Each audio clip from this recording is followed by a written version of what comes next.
বাংলাদেশ জাতীয়তাবাদী দল বিএনপি ও সহযোগী সংগঠন উদ্যোগে বটগাছি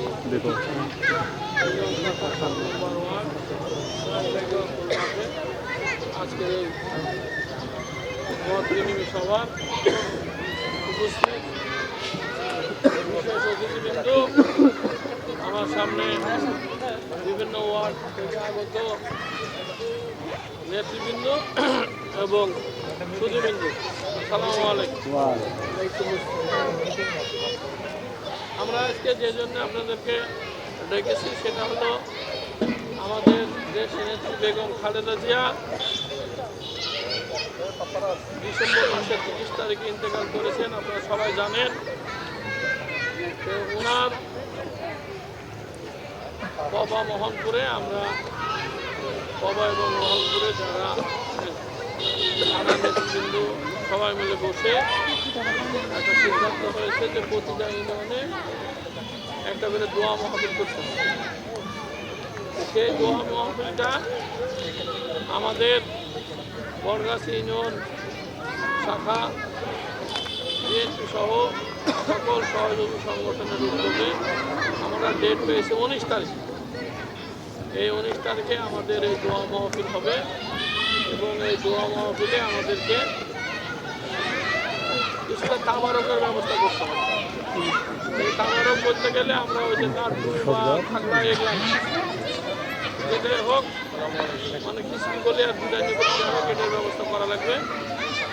এই বিষয়ে আমাদের ওয়ার্ডের সভাপতি সেক্রেটারি আছে এখানে উপস্থিত এবং সহযোগী সংগঠনের সভাপতি সেক্রেটারি আছেন এবং আমাদের এখানে সিনিয়র নেতৃবৃন্দ আছেন।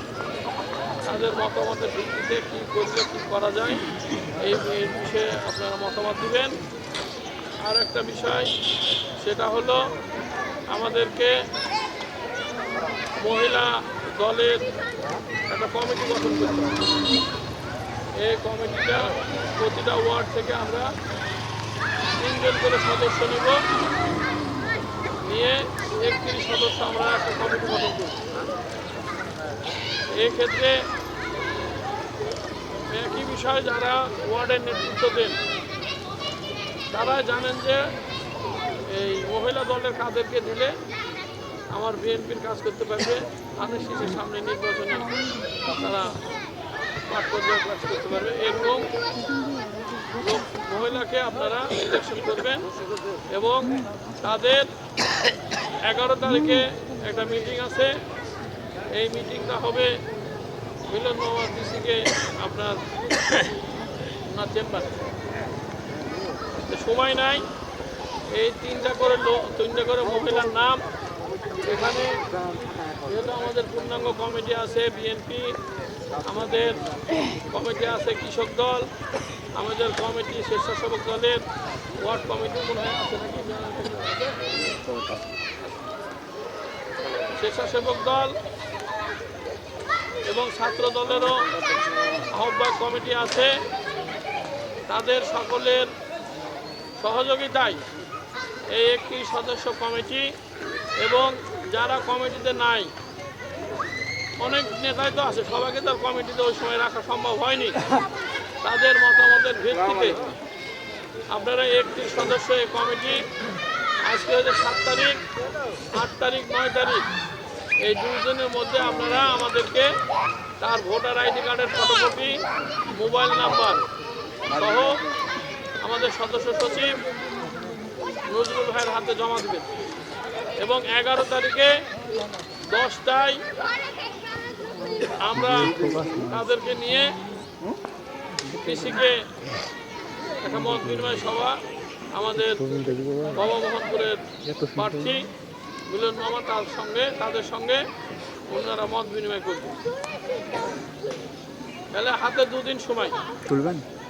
এই 2 দিনের মধ্যে ওয়ার্ডে বেশি 3টা করে লোক আপনাদের পক্ষে কোনো বিষয় না সিলেকশন করা। অনেক নেত্রী আছে তারা হয়তো পরিবেশ পরিস্থিতির অনুকূলে না থাকার কারণেই তারা হয়তো বাসায় থেকে ওইভাবে নেতৃত্ব দিতে পারেনি, কিন্তু আমরা অনেকে চিনি জানি এরকম মহিলাদেরকে আপনারা সিলেকশন করবেন।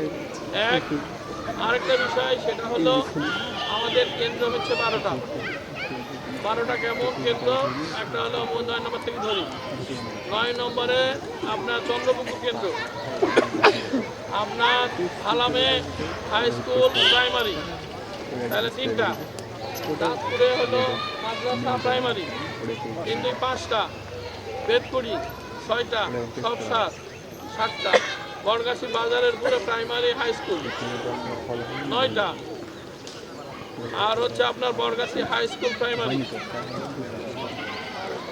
11টা, তাহলে 13টা হচ্ছে কালুপাড়া আর ভেড়াপুরা 13টা কেন্দ্র। এই 13টা কেন্দ্র, এই 13টা কেন্দ্রে আমাদের আরেকটা কমিটি হবে। সেই কমিটিটা হচ্ছে যারা এসএসসি থেকে মানে পাঁচটার এসএসসি হতে হবে, মানে ম্যাট্রিক পাস থেকে মাস্টার্স পর্যন্ত শিক্ষিত যুবক ছেলেদেরকে নিয়ে একটা কমিটি। এই কমিটি 25 সদস্য কমিটি হবে, এটা কেন্দ্র ওয়াইজ হবে। তাহলে কেন্দ্র ওয়াইজ কমিটি বলতে গেলে আমাদের 9টা কমিটি, তাই না? 9টা ওয়ার্ডে 9টা, কোনো জায়গায় 2টা করে আছে, ওখানে যদি 25-এর কাছে অধিক, 25-এর অধিক হয় সেখানে তাদেরকে আমরা ওই কমিটি ইনক্লুড করতে পারবো। 25-এর কাছে যদি 35 হয়, যেহেতু আমাদের 2টা কেন্দ্র, সেক্ষেত্রে তাদেরকে আমরা এই কমিটিতে নিব। ওই কমিটির ক্ষেত্রেও তাদের voter ID card, mobile number, এটা বাধ্যতামূলক। এইটা আপনারা ওই একইভাবে যারা সিনিয়র নেতৃবৃন্দ আছেন ওয়ার্ডের, সহ বিএনপির সভাপতি, সেক্রেটারি সহ সহযোগী সংগঠনের নেতৃবৃন্দ এবং যারা কমিটিতে নাই, সক্রিয় যারা আমরা আছি, তাদেরকে নিয়ে এই 25 সদস্য, যেমন ভালামে আমাদের 2টা সেন্টার, মানে ভাগ 2টা কিন্তু সেন্টার এক জায়গাতেই, ওখানে যদি আমার